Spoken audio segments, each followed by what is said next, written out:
Aujourd'hui, j'ai une nouvelle histoire de Bigfoot qui se passe en Europe. Cette fois-ci, on va aller en Suisse. C'est un témoignage que j'ai trouvé sur Reddit et je vous mettrai le lien en description. Cette histoire s'est passée en 2004, quand j'avais environ 12 ans. J'étais à l'époque dans un groupe appelé Young Watch. Je sais pas si je prononce bien. C'est en gros la même chose que les Boy Scouts en Amérique. Nous sommes partis tous ensemble faire une randonnée. C'était une très belle journée d'été. Quand la nuit a commencé à tomber, nous avons cherché un endroit agréable pour planter nos tentes. Nous en avons trouvé un dans une clairière. Après avoir mangé, nous nous sommes tous endormis. Au bout d'un moment, je me suis réveillé parce que je devais aller pisser. Je suis sorti et j'ai regardé le ciel en faisant ce que j'avais à faire. Je n'ai jamais vu autant d'étoiles dans le ciel que cette nuit-là. Je pouvais voir l'univers tout entier tellement la nuit était claire. Je suis resté contempler le ciel nocturne pendant environ 10 minutes avant de retourner dans ma tente. J'étais en train de me rendormir quand j'entendis soudain un bruit étrange venant des bois derrière moi. C'était une sorte de rugissement, un peu comme celui d'un élan, mais bien plus profond et extrêmement fort. Cette chose n'arrêtait pas de faire ce son bizarre quand soudain j'en ai entendu une autre faire exactement le même son. Les bruits devenaient de plus en plus forts, comme s'ils se rapprochaient de nos tentes. Je devenais extrêmement nerveux. Puis j'en ai entendu un troisième venant d'une direction complètement différente. Pour moi, c'était comme si l'un d'entre eux nous avait repérés et appelé du renfort. Je n'ai jamais eu aussi peur de toute ma vie. J'étais tétanisé. Mes jambes tremblaient, peut-être à cause de l'adrénaline, je ne sais pas. J'ai entendu dire que les témoins ressentaient tous cette terreur extrême lors des rencontres avec des dogman, que c'est comme un super pouvoir qu'ils possèdent. Je n'étais pas un gamin peureux, j'ai toujours été intrépide et même dans des situations dangereuses, je restais calme. Mais là, c'était complètement différent. Pourtant, je n'étais pas seul. Nous avions 2 immenses tentes et dans chaque tente, il y avait 7 enfants et 2 adultes. Mais je savais que nous étions en danger. En tout cas, c'est ce que je ressentais. Les bruits se sont arrêtés d'un coup. J'écoutais en retenant ma respiration. J'ai retenu mon souffle tellement longtemps que je commençais à m'étouffer. Puis j'ai entendu des pas autour de nos tentes. Je pouvais les entendre marcher. Chaque pas était si lourd que j'en devinais presque le poids. Ces créatures devaient peser au moins 250 kilos. À ce moment-là, je me préparais à courir. J'ai essayé de me souvenir du chemin pour revenir à la civilisation. J'espérais pouvoir m'enfuir pendant qu'ils mangent le reste de notre groupe. Mais il ne s'est rien passé du tout. Ils sont juste retournés dans la forêt. Le lendemain matin, je suis sorti chercher des traces, et j'ai vu ces grosses empreintes tout autour de la tente. Je ne pouvais pas dire de quel genre de pied il s'agissait, mais j'ai vu que les plantes en dessous étaient complètement piétinées. Un de mes amis, qui dormait dans l'autre tente, a entendu les mêmes sons, donc je sais que je ne suis pas le seul. Ok, maintenant à moi. J'aime bien ce genre d'histoire. Elle n'est pas très épique, elle n'est pas très extravagante, ce qui pour moi la rend assez crédible. J'ai pas pu vérifier vraiment le profil de l'auteur, j'ai essayé de le contacter mais sans succès. Mais je vois pas pourquoi quelqu'un irait inventer une histoire comme ça pour la poster sur Reddit sous un pseudo qui n'est pas son vrai nom. Enfin, encore une fois, là, la personne, elle a absolument rien à gagner, pas de publicité, rien du tout, il n'y a pas d'argent à se faire. Donc je pense que ce que cette personne raconte, elle l'a vraiment vécu. Alors qu'est-ce qu'on a dans cette histoire? On a un groupe de scouts, donc on a, je crois, une quinzaine d'adolescents qui sont accompagnés de... C'est 2 adultes par tente, donc ils doivent être accompagnés de 4 adultes.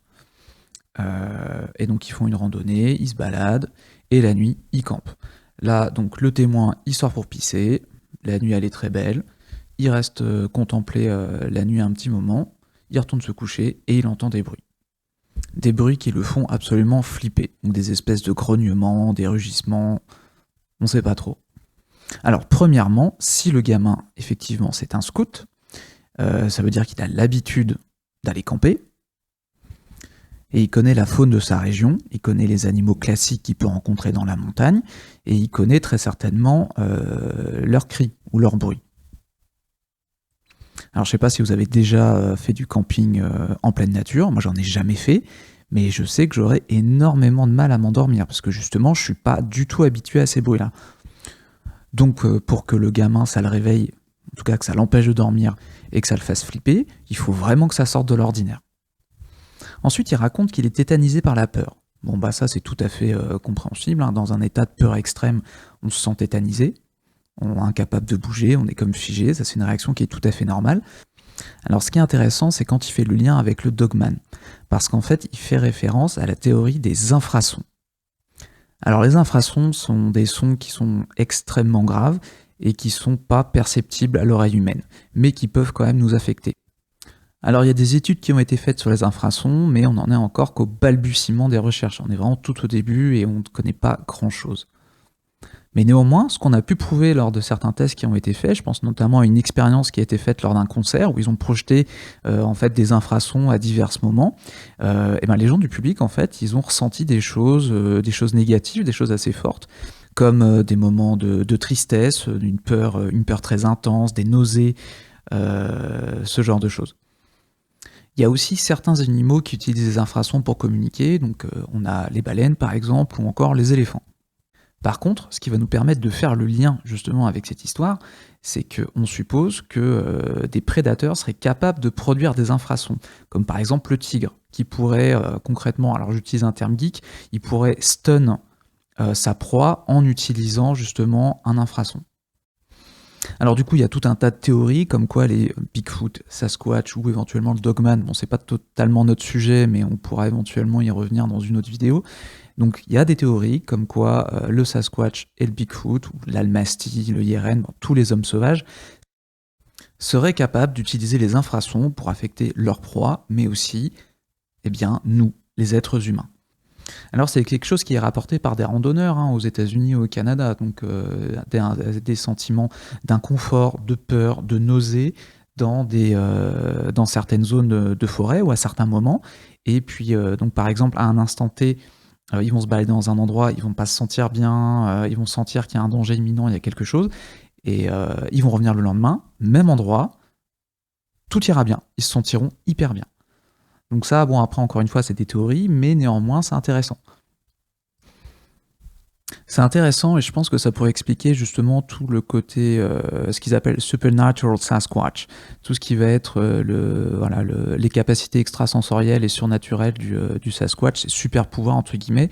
Bah, les infrasons justement, ça pourrait expliquer certaines choses, certaines de leurs capacités qui sont justement anormales pour nous. Quand on y réfléchit bien, c'est une arme de défense ultime.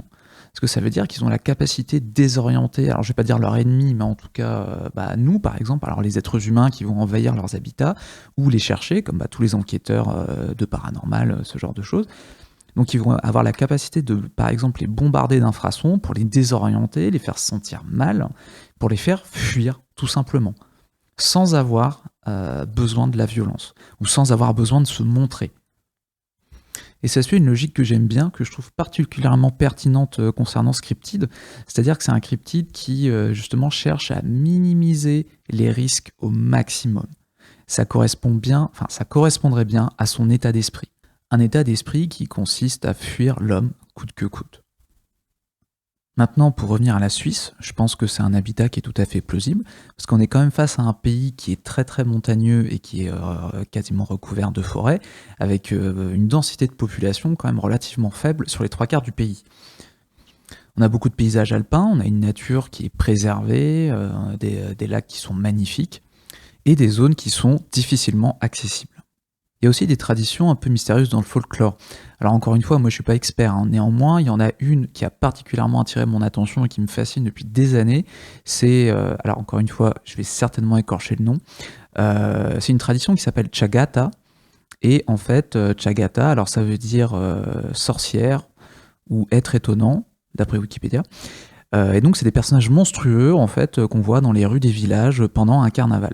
Et ce qui est très intéressant, c'est que le costume, en fait, c'est les gens vont se déguiser avec des grands manteaux de fourrure, donc ça donne une apparence hirsute, et ils ont des masques en bois sur le visage, donc des masques monstrueux avec des très grandes bouches, des très grands yeux. Moi, ça m'a tout de suite fait penser justement aux trolls et aux histoires d'hommes sauvages et de Sasquatch. Ça rappelle un peu justement certains masques qu'on voit en Colombie-Britannique ou en Amérique du Nord, sur toute la côte du Pacifique. Alors c'est pas partout en Suisse, c'est dans une vallée hyper reculée, alors pour vous donner une idée, le plus grand village, il a 500 habitants, c'est perdu dans les montagnes, donc à mon avis, cette tradition, elle sort pas de nulle part. Merci de m'avoir écouté. Si la vidéo vous a plu, n'oubliez pas de vous abonner, d'activer la cloche et de laisser un petit like, ça fait toujours plaisir.